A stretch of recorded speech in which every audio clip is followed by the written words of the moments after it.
itigil ang biding-bidingan sa pamamagitan ng pag-rebid ng DPWH ng mga proyekto hindi sapat ang ibinaba ng presyo sa bidding.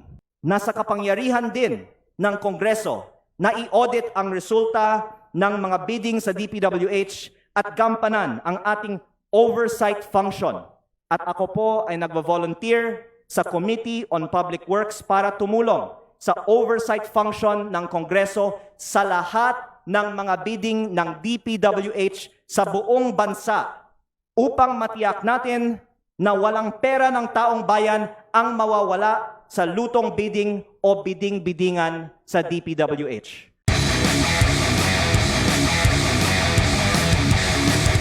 Madam Speaker, ako po ay tumatayo upang maglahad ng isang solusyon sa overpricing ng mga proyekto ng DPWH. Itigil ang biding-bidingan sa pamamagitan ng pag-rebid ng DPWH ng mga proyekto hindi sapat ang ibinaba ng presyo sa bidding. Mula pa noong Setyembre, nanawagan po ako sa DPWH na i-recompute at pababain ang mga presyo ng kanilang mga proyekto sa budget. Isa ito sa mga rekomendasyon na ibinigay sa akin ni dating DPWH Secretary Babe Singson na noong panahon ng administrasyon ni Pangulong Benigno Aquino ay nagpatupad ng across-the-board 10% cut sa presyo ng mga proyekto ng DPWH. Ang isa pa niyang solusyon, ang pag-rebid ng mga proyekto kung saan ang resulta ng bidding ay hindi man lang 10% na mas mababa kaysa sa approved budget for the contract o ABC. Ang dahilan ng overpricing sa mga proyekto ng DPWH ay ang lutuan ng mga bidding. Sa Batangas, ang tawag dito ay biding-bidingan. Ayon sa lahat ng aking mga nakausap tungkol dito sa unang distrito ng Batangas, halos lahat ng mga proyekto ng DPWH ay biding-bidingan. Hindi tunay ang mga bidding ng mga proyekto ng DPWH. Naranasan ko ito mismo dahil nung ako po ay bagong halal, kinausap ako ng aking district engineer at ipinakita niya sa akin ang listahan ng mga proyektong for bidding sa aking distrito na may nakasulat na mga pangalan ng mga politikong nagpapondo ng mga proyektong ito at mga kontraktor na kanilang pinili. Ang dokumentong ito ay maaari kong isumite sa Kongreso at maaaring maging bahagi ng isang inquiry ng Committee of Public Works and Highways. Ito ay tugma sa naging testimonya naman ni dating Undersecretary Roberto Bernardo na nagsabing halos 100% ng bidding sa DPWH ay luto at mga nananalong kontraktor ay pinipili kasama ng mga natatalong mga bidder. Maging ang ombudsman ay nagpahayag na sila ay nag-iimbestiga sa practice kung saan ang mga losing bidders ay umano'y binabayaran ng humigit kumulang 3% na bahagi ng DPWH contractors sa mga kontrata na tawag sa Batangas ay mananahod. Naging posible ang ganitong sistema dahil kailangan ma-pre-qualify ang mga bidder ng district or regional office ng DPWH at maaaring humanap ang DPWH ng butas sa napakaraming mga dokumento upang i-disqualify ang isang bidder. At kahit manalo pa isang kontraktor, maaari pa rin silang pahirapan sa implementasyon ng proyekto o sa paniningil sa bayad nito.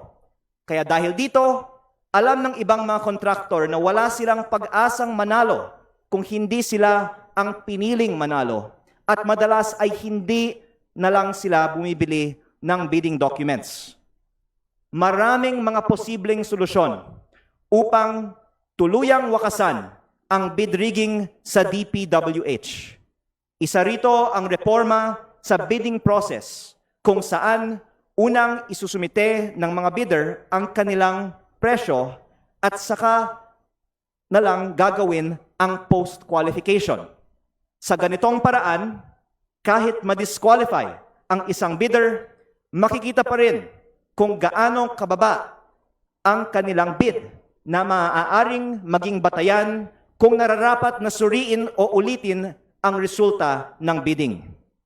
Isa pang solusyon batay sa testimonya ni dating Undersecretary Bernardo ay ang pag-auction ng mga proyekto upang maiwasan ang sabwatan o collusion ng mga kontraktor at mapilitan silang magbigay ng pababa na presyo. Sa gitna ng lahat ng pagsisikap na pababain ang presyo ng mga proyekto ng DPWH at kung isaalang-alang na humigit kumulang 600 billion ang halaga ng mga proyekto na ibibid ng DPWH sa 2026. Umaasa po ako na sa susunod na pagdinig ng Committee on Public Works ay matalakay natin ang iba't ibang solusyon upang wakasan ang bid rigging sa DPWH.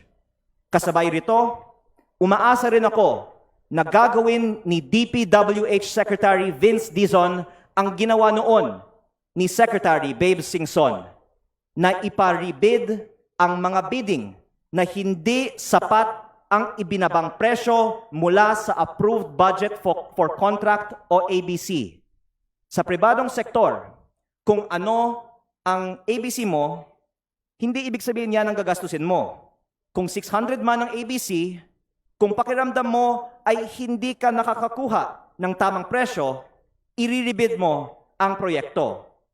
Kung sariling pera mo naman ito, makikipagtawaran ka pa para makakuha ng 30% na mas mababa o 420 sa 600 pesos o kahit 10% na mas mababa pa o 540 sa 600 pesos.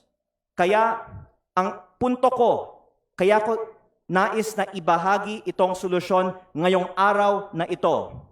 Nasa kapangyarihan ng Secretary ng DPWH ang mag-rebid ng mga proyektong hindi sapat ang ibinabang presyo mula sa approved budget for contract o ABC.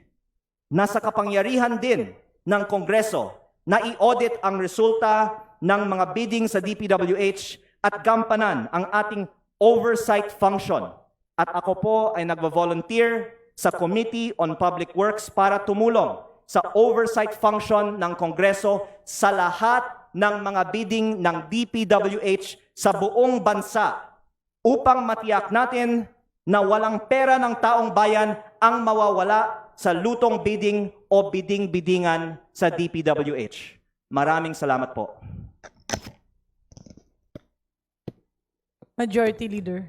Madam Speaker, I move to refer the speech of Representative Leviste to the Committee on Rules for its appropriate action. Any objection? Hearing none, the speech of the Honorable Leviste is referred to the Committee on Rules.